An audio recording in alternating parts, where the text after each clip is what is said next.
Hello, everyone, and welcome to the 12th episode of Kouryer Podcast. Today, I'm joined with Radhika and Nathany. She's a creative director, entrepreneur, illustrator, and also co-founder of Jo Rad, a creative agency specializing in emotion-driven branding using illustrations, and also co-host of the creative talk show It's Time for Jo Rad on YouTube. And actually, we had Miss Joanna Waro on our 10th episode of Kouryer Podcast, so if anyone was interested, they can check that episode as well. And, give a little introduction on how you got into visual arts and design. Yeah, firstly, thank you so much, Rampton, for having me on your show. A pleasure to be here. So just a little background. I have graduated from a design school wherein I studied communication design, and I've been into the industry for almost 10 years now. It was more than 4 years after my graduation that I took up a job. I was in the visual effects industry here in India. I worked for a studio known as Red Chili's Visual Effects. It's one of the biggest studios in India, and it's owned by one of the Indian actors. So that gave me a lot of exposure to work on big projects. But after that, I started my freelancing journey. I quit the job pretty much as it happens with most creatives, that you want to do something of your own. And in the middle of my freelancing career, I also went to a business school and I studied marketing, branding, and those things, which kind of put me more into the mindset of wanting to become an entrepreneur and move away from the zone of freelancing to grow it as a business. So, for the longest time, I'd been doing it all by myself. I started kind of structuring my business as an agency, say around the beginning of this year. But very recently, I met Joanna, who you mentioned has also been on your show, and now we're into a partnership, and that's how the new agency called Jo Rad has come into being. So that's like the most concise things I could share about the entire journey. All right, and were you originally studying art and design, or you were pursuing another career path? No, I've always been associated with this industry, and I've been into this career. So that's why I started. My graduation has also been into design only. Interesting. And what is your main branch of design that you're focusing on? And tell us about your experience from the start on it until now. So honestly, I've been through a lot of transitions, even in terms of my personal preference and style, because I think I always had a little inclination towards illustrations. But initially, I had my specialization from my graduation school into animation, 3D animation, that is, and that's how I entered into visual effects. So more than 4 years, as I mentioned, I spent into visual effects, but I decided when I went into freelancing, I wanted to do something little more creative and not so technically driven, because as you understand, visual effects is quite technically driven. So that's how I started moving more into the space of branding and graphics and illustrations. So I would always do illustrations, but because I was single-handedly also trying to get in work and do multiple things and almost kind of get into the business space. So because of that, I couldn't really become like a full-time illustrator, and I ended up doing multiple things, pretty much like jack of all trades. There was some animation, some graphics, things like that happened. But it all kind of helped me get into the space of understanding that how clients really work and what is right and wrong and how to get into that agency mode. And on my personal front, it's now that I'm completely getting into the illustrator mode. All right, and how does your design process usually go anytime you want to start working on a design project? Do you want to elaborate on what kind of design project, or let's say any specific kind of project that you want to deal with? Let's say it's a branding thing. Does that work?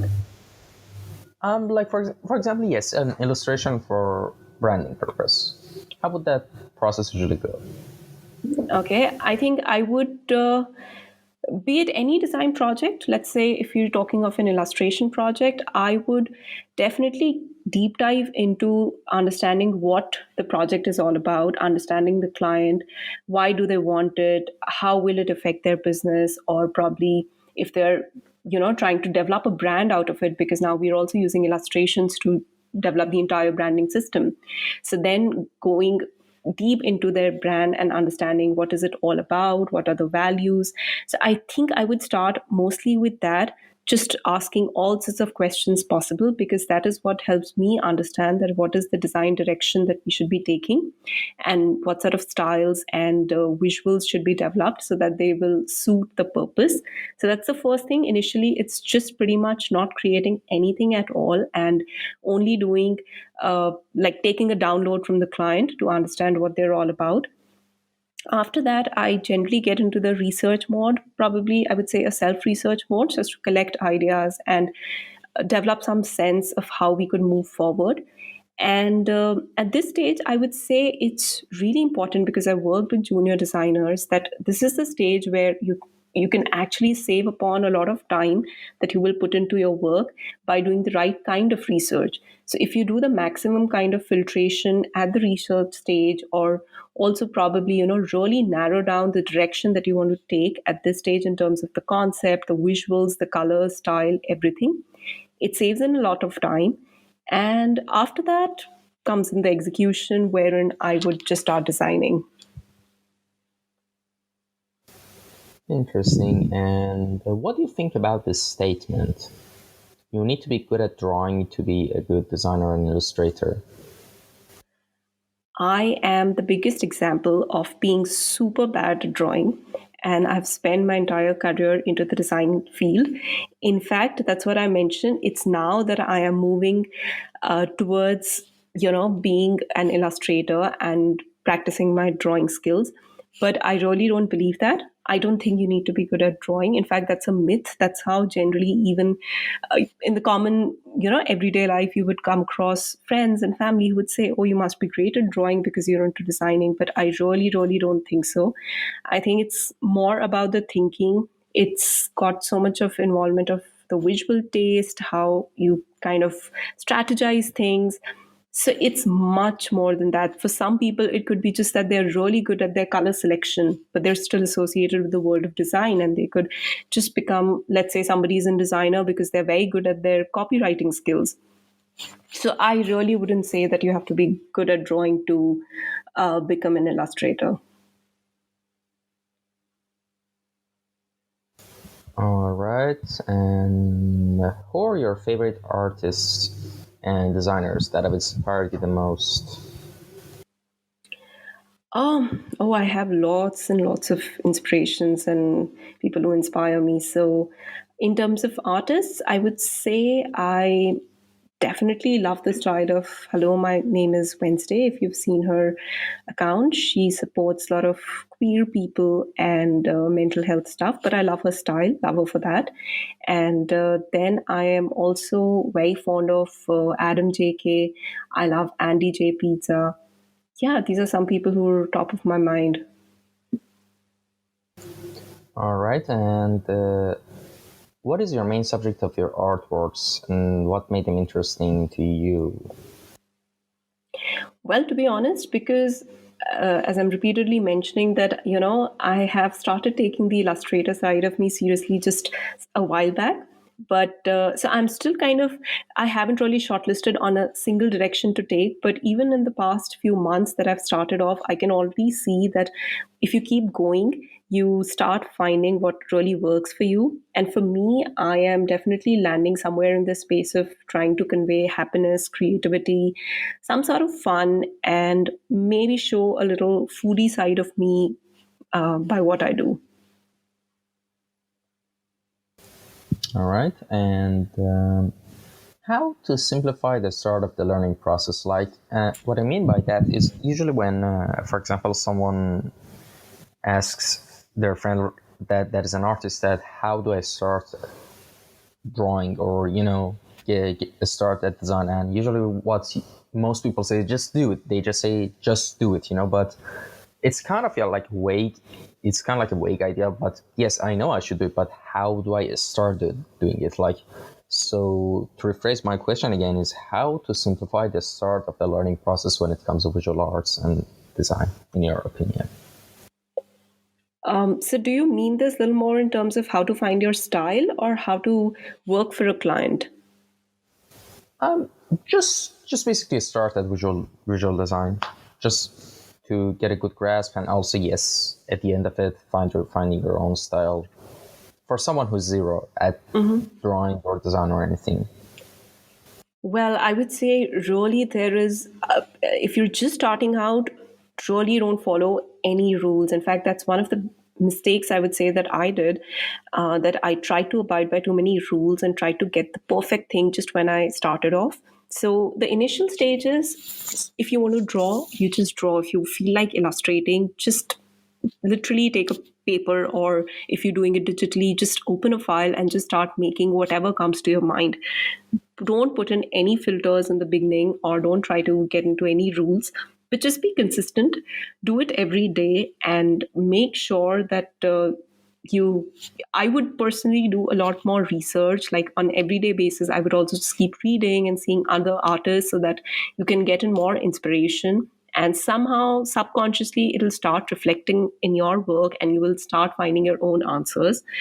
So I would say the best thing to do at the start is just follow no rules and literally just start and give it time. Be a little patient with it because it takes some time to find your style and grow as a designer. All right. And any advice and tips for a good portfolio and resume for artists and designers? In a good portfolio, I would say it should really be a mix of your thinking. You need to show the person, let's say, if you want to get hired, so they would really see your thinking for sure. That are you really being a little different or creative in your approach? Or it would be, and it would also be a mix of skills. I mean, definitely there has to be some aesthetic sense in what you're doing. And if you want me to, weigh both the things, that is the thinking more important or is it the skill set? I would say it's a little more towards the thinking side, because if a person who's hiring sees that the designer does have a little knack of understanding creativity and thinking in different ways, even if there are some skills which are probably missing, they could be filled in. And I would also say that, for example, you're somebody who, let's say, you cannot really come up with creative concepts, or if you really cannot do something super witty, or if you cannot entertain people, then focus more on your skills. Get your skill set so amazingly nice that that becomes like a USP. So for sure, have one of these two things, but I personally weigh the thinking part a little more than the skill set. And last would be the taste. So, I mean, the easiest way to develop your taste is see some of the best designers, keep seeing their work, keep reading what they write, and gradually you will start realizing what's good and bad. All right. Next question. What are you working on right now that you can tell us about? Like what kind of project is it? Well, to be honest, currently the most interesting thing that we've done is, I've done together with Joanna, is launching our agency called Jo Rad. So we've been really occupied with it. And just that's why, in fact, I told you that I would not be able to connect with you earlier. But that's the thing that's taking up most of our time. And there's a client project that's going on, but unfortunately, I cannot put in, share too many details about it. But it's a branding project which requires the identity to be made and all those sort of things. There was brand strategy involved. And I am also taking out time to work on my personal projects currently. Very well. And what area beside that you're working on right now you're interested to explore and learn? Like by that I mean, what area beside design and visual arts would you be interested to explore and learn if you had the time and energy for it? Honestly, I spend most of this year and the past year reading and learning a lot about mindset things and business related things. But if I had more time, I think I spend that time trying to learn more about good humor and how to get better at comedy, because I really feel that with design, this is like a great mix to have. If you can, enhance the humor side of yourself, your work stands out automatically. So I would spend time doing that. And perhaps if it's not for creativity, maybe I would just learn and read a little more about movies. Yeah. All right. And with all that been said and done, and to conclude all we discussed, give us a roadmap for someone who is zero in visual arts and wants to get to the place you are in terms of skill set. By that, I mean where to start, best tools, softwares. Like, give us a roadmap. I think I would go back to what I suggested, that in case you're just starting out and you want to become an illustrator or a designer, the first thing to do is really just get started. So obviously, if you're positioning yourself as a designer, illustrator, artist, logo designer, whatever, you need to have something to show to the world, right? So the first thing to do would be just get started. Don't think much. Just explore what you're good at, what you like to do. Start making things. You could also give it a structure by probably making a personal project or giving it some direction once you've explored to some extent. And after that, the most important thing would be probably to start showing up. Like, let's say you need to be up on social media or share your work across Behance, and probably start joining communities or start getting known in the circle, because that's also a great way of getting in work. At the initial stage, if you're like an absolute start stage of your career, I would say don't even pay too much attention into filtering clients, because you also need to learn how to handle it and what's good and bad for you and what is the kind of work that you're really enjoying and learning. So just start trying to earn money, trying to do the maximum things that you can. But keep that in mind that gradually you should start narrowing down and focusing. That means eventually, I would say you should pick up one single direction, either in terms of style or what you want to be known for, and start building on that. And that's the time probably where when you reach that stage in your career, you should also start filtering your clients and move towards better clients. So again, in the initial stage, it's really about create, show up, and just start getting work so that you know what you're good at.